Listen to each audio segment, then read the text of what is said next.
Hi VC, how's it going? James here, Vinyl Professor, with another From the Collection video. I've not done one of these for a while.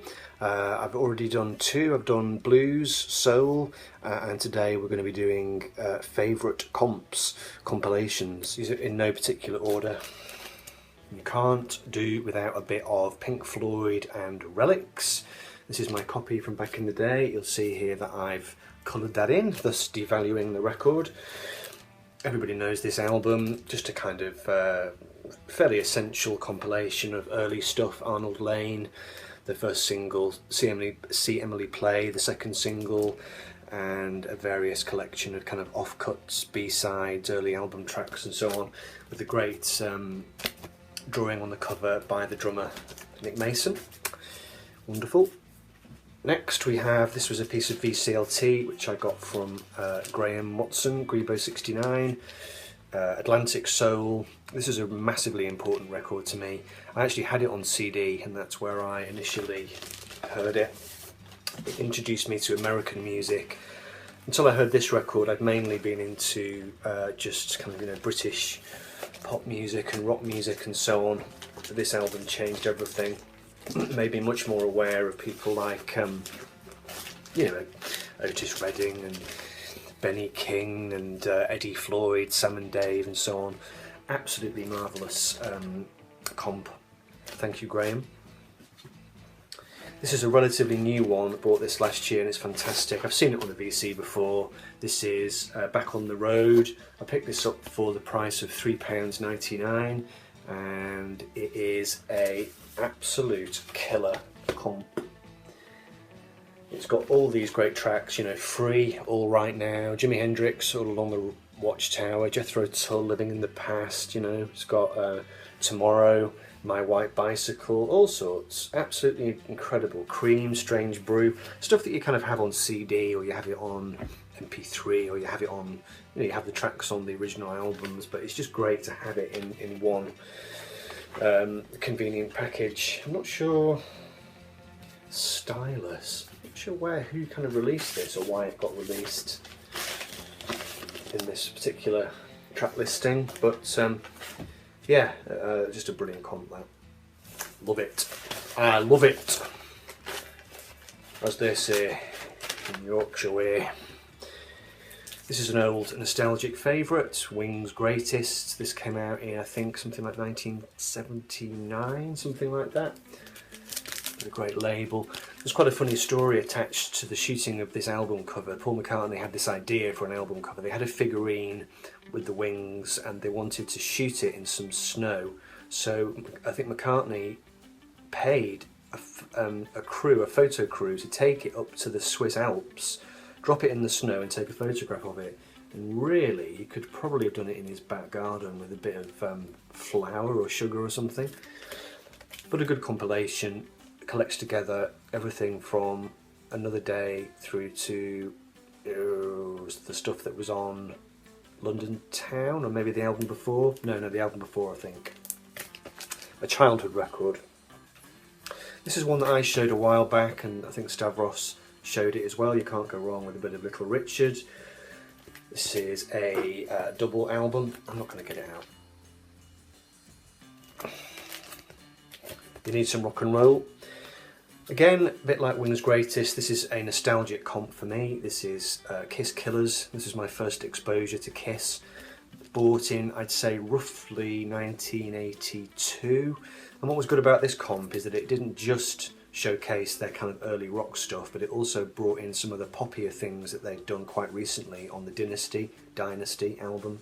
Stuff like Sure Knows Something, and I Was Made for Loving You, and they also recorded a couple of extra songs, I'm a Legend Tonight and Down on Your Knees, and it was the first time I think fans had seen Eric Carr, the new drummer, and this is their kind of new image which they got round about the time of The Elder, where they tried to become more sophisticated and a bit less sort of cartoony. Didn't really work. Another great nostalgic one, this is, sorry about the glare, this is Jean-Michel Jarre and Oxygene. I remember my uncle had this and we went round to his house, he was playing it, I'd never heard anything like it before. The actual track Oxygene 4 blew me away, went to town. My parents bought me this record. I've never been a big fan of Michel Jarre, but at the time he was the future, and that's an essential comment. This is an important record for me. It was the first record that I bought with my own money. I showed this in the vinyl tag video. This is the original Fleetwood Mac, containing stuff like the Green Man Alicia and so on. It's just on CBS. I'd never heard anything like this. When I took it home and played it, and it was I found it very, I don't know how I found it. It was just very mysterious, you know, a mysterious record. I think it was one of the first times I'd heard the blues, certainly the first time I'd heard guitar playing, such as that by Peter Green on this record. The song didn't leap out at me. It was a kind of slow grower. It probably took me a good 5 or 6 years to appreciate that. I think I was too young for it. And actually bought on the same day I bought this record. I couldn't show it on the vinyl tag because I couldn't find it, but then I found it. This is the Best of Eric Clapton timepieces. I think I was probably about 16 or 17 when I bought those two records. Like I say, bought on the same day with my own money from Our Price in my hometown of Wrexham, and that was £4.99. Just sort of collects together all Clapton's more famous tracks, you know, Cocaine, Lay Down Sally, you know, Layla, I Shot the Sheriff. A good comp. This is a cracking one, as Graham would say. This is the Best of Chess, Rhythm and Blues. I've seen Bobby Gass show either this one or a very similar one. I think it was a whole series of blues comps. This is the only one I have. It contains, you know, the Moon Glows, stuff that you wouldn't necessarily know, but then it's got more kind of famous stuff like Fontella Bass, Rescue Me, Ramsey Trio, the Ramsey Lewis Trio, The In Crowd, you know, Etta James, Tell Mama. It's a good one, and it's on the Chess label, and it's always good to have a bit of chess in your collection. Okay. Next we have a bit of Chuck Berry.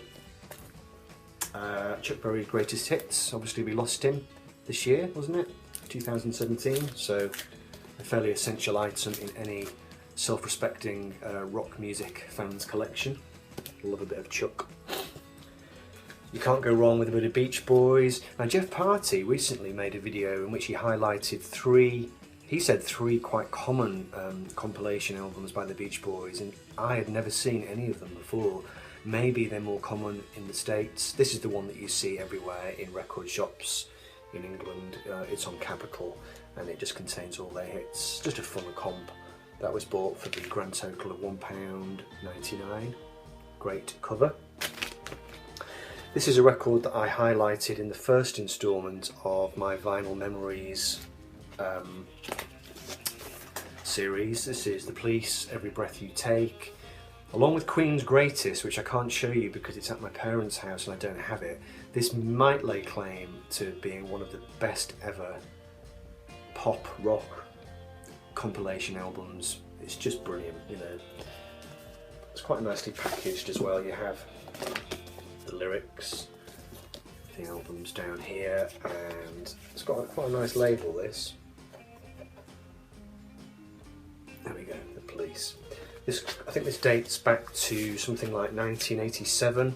The only flaw with it is that it contains the remixed or the revamped version of Don't Stand So Close to Me rather than the original version, but still an essential compilation. This one I've had in my collection for a long time. This is the Pretenders. I had this probably over 20 years now. It was the first Pretenders record I ever owned, and it was my first exposure to a lot of their songs. It comes with this rather nice set of pictures, and much like the Police one, it has a really nice label. Pretenders. Yeah, what can I say? I mean, I've got the Pretenders albums anyway on vinyl, but they were such a great singles band. My favourite single by them is, I think I've said before, is Show Me. But there we go, Chrissie Hynde and the Pretenders. Let's put these back safely. I'm going to save that one for last because it's I think either number 1 or number 2. This is a compilation which I absolutely love. This is The Move.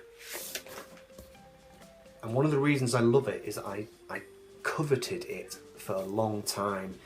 It was in a record shop kind of high on a hill in my hometown. It was a record shop that you couldn't get to very easily. You had to walk up this hill.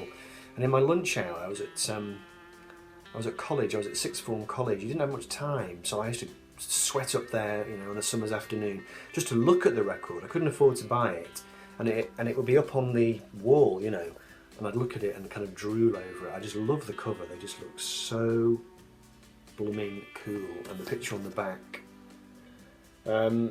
This is a great comp. Fire Brigade, Flowers in the Rain. That's my attempt there to draw Bev Bevan. He was one of my early drum idols. It's just on Pickwick. I've got a fair few Move compilations. I mean, record collectors will know that there are a lot of different ones out there. This is my personal favourite one because I just think the cover is so great. The Greatest Hits, Volume 1. And this was purchased, I see, finally from Cobb Records, which is a little record shop in kind of West Wales, northwest Wales on the coast. One of my favourite ever record shops. The Move. Okay, we have, this is a great Who compilation. I think John Bellamy has this. I've seen him show this one. There you go. With a rather nice fetching pinball on the back. Just on Polydor. Nothing particular to see inside there, but it just contains all their feisty hits. Yeah, Happy Jack, I Can See for Miles. Awesome. This is a sort of classic favourite. Status Quo, 12 Girl Bars. You can't have a record collection and not have this. Wonderful. Save that, keep that back. I just joined the VC and I think this might even be in the very first vinyl finds video that I ever made. Really nice compilation, 1971 to 1986. There were 2 records there. I'm not sure if it was ever released as a gatefold. I don't have the gatefold, but that's a really nice compilation of Paul Simon. Now these last 2 are my 2 favourite ever compilations. I'm going to show them in the order that's going to come to me naturally now as to which one is my favourite one of all time. I'm going to go for, okay, number 2, for sentimental reasons, The Shadows, 20 Golden Grapes, a gift from my grandmother when I was probably about 7 years old, and I just loved it. I used to run home from school to listen to it on an autumn evening, and I would sit in my bedroom listening to it, and I would make up my own lyrics. I loved the fact that it was instrumental, but I would make up my own words because the songs all have such evocative titles, you know. Man of Mystery, The Frightened City, Genie with the Light Brown Lamp, Place in the Sun, Atlantis, you know, wonderful song titles and just hugely evocative music with those guitars, Hank Marvin's guitar, you know, wonderful arrangements and playing. The song Atlantis is one of my Desert Island discs, and I think I'm going to ask for it to be played at my funeral because it means a lot to me. Is that a bit of a strange statement? Just don't go there.